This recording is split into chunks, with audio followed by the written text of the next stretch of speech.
Yamaha MT-125 এই বাইকটা কি আদৌ বাংলাদেশের মার্কেটে আসবে কিনা এই ধরনের প্রশ্ন কিন্তু অনেকেরই মনে আছে। অনেকেই হয়তো ভাবছেন যে এই বাইকটা বাংলাদেশের মার্কেটে আসতে পারে, কারণ যেহেতু এই পারফরমেন্সের 125 সিসির বাইক অলরেডি বাংলাদেশের মার্কেটে একটা চলে এসেছে, তো আসলে এটাও আসতে পারে। যাদের মনে এই সকল প্রশ্ন রয়েছে তাদের জন্যই আজকের এই ভিডিওটা। আজকের এই ভিডিওতে আমরা এই বাইকটার ফুল স্পেসিফিকেশনের পাশাপাশি এই বাইকটা আদৌ বাংলাদেশে আসবে কিনা সেই সম্পর্কে কিন্তু বিস্তারিত আলোচনা করব। প্রথমেই বাইকটার লুকস অ্যান্ড ডিজাইন নিয়ে যদি বলি, বাইকটার লুকস অ্যান্ড ডিজাইন কিন্তু মাস্কুলার বডির সাথে অ্যারোডাইনামিক শেপে ফুললি নেকেড স্পোর্টি ডিজাইন করা হয়েছে। এর পাশাপাশি এই বাইকটা কিন্তু দেখতে শুনতে পুরোপুরি MT-15 এর মতো, শুধুমাত্র ইঞ্জিনটাই পরিবর্তন ছাড়া সবকিছু কিন্তু আপনার ইয়ামাহা MT-15 এর মতোই দেওয়া হয়েছে। বাইকটার লুকস অ্যান্ড ডিজাইন থেকে শুরু করে এটার কালার কম্বিনেশন মোটামুটি সবকিছুই কিন্তু MT-15 এর মতোই। বাইকটার লুকস অ্যান্ড ডিজাইনটা আপনারা খুবই ভালো পাবেন, বিশেষ করে ফ্রন্টের থেকে ইয়ামাহা MT-15টা দেখতে আসলে যেমন, এটাও কিন্তু আপনার সেম টাইপেরই ফিল দেয়, মানে একটা মনস্টার টাইপের ডিজাইন কিন্তু এটার ফ্রন্ট সেকশনে আপনারা পাবেন। এর পাশাপাশি বাইকটাতে LED প্রজেকশন হেডল্যাম্প সেটআপ রয়েছে, আর তাছাড়া এটার যে ডিআরএল সেটআপ ওভারঅল মিলিয়ে আসলে বাইকটার ফ্রন্ট সেকশন থেকে এটাকে দেখতে কিন্তু খুবই অ্যাগ্রেসিভ লুকসের লাগে। তবে আসলে ডিজাইনের ক্ষেত্রে যদি ইয়ামাহা MT-15 এর সাথে কিছুটা কম্পেয়ার করেন তাহলে আপনারা পরিবর্তনটা পাবেন হচ্ছে এটার ব্রেকিং সিস্টেমের দিক থেকে। মানে ব্রেকিং এর যে আপনার ডিস্ক ব্রেকটা রয়েছে, এই বাইকটাকে চেনার সুবিধার্থে এটা কিন্তু তারা অন্য সাইডে দিয়েছে। যদি আপনারা MT-15 বাইকটাকে দেখে থাকেন সেখানে দেখবেন যে বাইকটার ডিস্ক ব্রেকটা কিন্তু ডান সাইডে দেওয়া হয়েছে, কিন্তু এই বাইকটার ক্ষেত্রে তারা দিয়েছে বাম সাইডে, যার মধ্যে আসলে দুইটা বাইককে আলাদা করতে কিন্তু খুবই সুবিধা হয়। যাই হোক, এটার হেডল্যাম্প সেটআপ নিয়ে যদি বলতে চাই, হেডল্যাম্প সেটআপটা যথেষ্ট powerful. LED projection headlamp setup দেওয়ার ফলে কিন্তু নাইট ভিজিবিলিটিটা খুবই ভালো পাবেন। তার পাশাপাশি বাইকটাতে ডিআরএল সেটআপ রয়েছে LED ভালভে। সবকিছু মিলিয়ে এটার হেডল্যাম্প সেকশনটা বরাবরের মতোই অনেকটাই ভালো। বাইকটাতে হ্যালোজেন ভালভের ইন্ডিকেটরের পাশাপাশি পাবেন LED ভালভের টেল ল্যাম্প সেটআপ। ইন্ডিকেটরটা তারা যদি LED ভালভের দিত তাহলেই কিন্তু সব দিক থেকে পারফেক্ট হয়ে যেত। মূলত আসলে এই দিকটা ব্যতীত এটার সবকিছুই আপনার কাছে খুবই ভালো লাগবে। বাইকটার ফ্রন্টে আপনারা আপসাইড ডাউন সাসপেনশন পাবেন, সাথে 17 ইঞ্চি অ্যালুমিনিয়ামের সাথে রয়েছে 100 সেকশনের টিউবলেস টায়ার এবং ব্রেকিং সিস্টেম হিসেবে পাবেন 292 মিলিমিটারের ডিস্ক।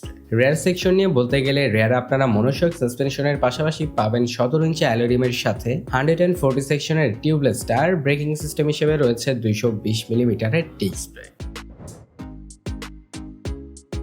125 সিসির বাইকে আপনারা আপসাইড ডাউন সাসপেনশন পাবেন, এটা কিন্তু খুবই ভালো একটা ব্যাপার। আর তাছাড়াও যেহেতু এটা 125 সিসির মধ্যে একটা প্রিমিয়াম বাইক, তো এটাতে আপনারা সবকিছুই কিন্তু যথেষ্ট ভালো পাবেন, কারণ এটার দামটাও কিন্তু 125 সিসির সচরাচর বাইকের থেকে অনেকটাই বেশি। তো এইদিকে তো আপনারা মোটামুটি ভালো পাবেন। বাইকটার ব্রেকিং সিস্টেম নিয়ে যদি বলি, এই বাইকটার ব্রেকিং সিস্টেমটা কিন্তু আপনারা খুবই স্ট্রং পাবেন, কেননা ইয়ামাহা MT-15 থেকেও এটার ব্রেকিং সিস্টেমটা তারা অনেকটাই স্ট্রং করেছে।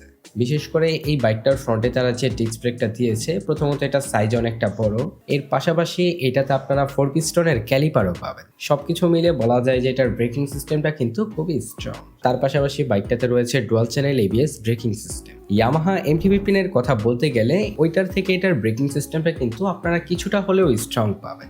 সবকিছু মিলিয়ে বাইকটার ব্রেকিং সিস্টেমকে অনেকটাই স্ট্রং বলা যায়, এর ফলে কিন্তু রাইডারও যথেষ্ট কনফিডেন্ট থাকবে। আর তার পাশাপাশি এটার দামটা যেহেতু অনেক বেশি অন্যান্য 125 সিসি বাইকের থেকে, তো এটার ব্রেকিং সিস্টেমটা কিন্তু আপনারা বরাবরের মতোই অনেকটা ভালো পাবেন। ইয়ামাহা MT-15 এর সাথে কম্পেয়ার করতে গেলে সেটার থেকে এটার ব্রেকিং সিস্টেমটা কিছুটা হলেও বেটার পাবেন। স্পিডোমিটার নিয়ে বলতে গেলে স্পিডোমিটারটা কিন্তু ফুললি TFT স্পিডোমিটার দিয়েছে এই বাইকটাতে। এটার স্পিডোমিটারটা দেখতে শুনতে খুবই ভালো, মোটামুটি দেখতে শুনতে খারাপ লাগে না। এটাতে আপনারা বর্তমানে সব ধরনের ফিচার পাবেন। এটার ভিজিবিলিটি নিয়ে বলতে গেলে স্পিডোমিটারটা যেহেতু মোটামুটি বড় সাইজেরই, তো দেখতে শুনতে কিন্তু তেমন একটা অসুবিধা হবে না। এর পাশাপাশি কিন্তু এটা মোটামুটি কালারফুল একটা ডিসপ্লে, তো আর কি সবকিছু মিলে স্পিডোমিটারটা আপনারা যথেষ্ট ভালো পাবেন।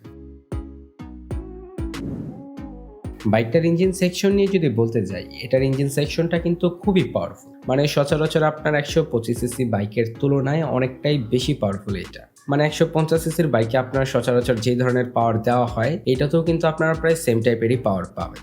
তো আর কি সবকিছু মিলিয়ে বলতে গেলে এটা খুবই পাওয়ারফুল একটা বাইক। এর পাশাপাশি বাইকটার কুলিং সিস্টেমে আপনারা লিকুইড কুলিং সিস্টেম পাবেন। মোটামুটি সব ধরনের অ্যাডভান্স ফিচারই কিন্তু এই বাইকটাতে রয়েছে। বাইকটার টপ স্পিড মাইলেজ নিয়ে যদি বলতে চাই, এটার মাইলেজটা কিন্তু আপনারা অ্যারাউন্ড 45 কিলোমিটারের আশেপাশে এটা থেকে আপনারা মাইলেজ পাবেন। আর টপ স্পিডের কথা বলতে গেলে 110 কিলোমিটার প্লাস এটা থেকে আপনারা টপ স্পিড তুলতে পারবেন। তো এই ছিল বাইকটার ওভারঅল স্পেসিফিকেশন। এখন কথা বলি বাইকটা কি আদৌ বাংলাদেশের মার্কেটে আসবে কিনা।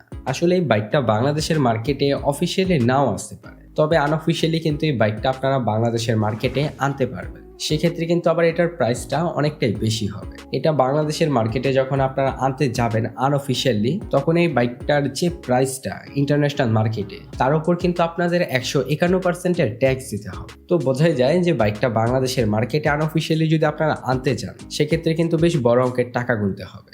তো যাই হোক, এই ছিল আজকের এই ভিডিওটা। এই বাইকটার সম্পর্কে যদি আপনাদের কোনো মতামত থাকে তাহলে কিন্তু কমেন্টের মাধ্যমে জানাতে পারেন। এর পাশাপাশি বাইকটা সম্পর্কে আপনারা যদি আরও কিছু জানতে চান তাহলে কিন্তু সেটাও কমেন্টে জানাতে পারেন। দেখা হচ্ছে পরবর্তী কোনো নতুন ভিডিওতে। সবাই ভালো থাকবেন, সুস্থ থাকবেন, ধন্যবাদ।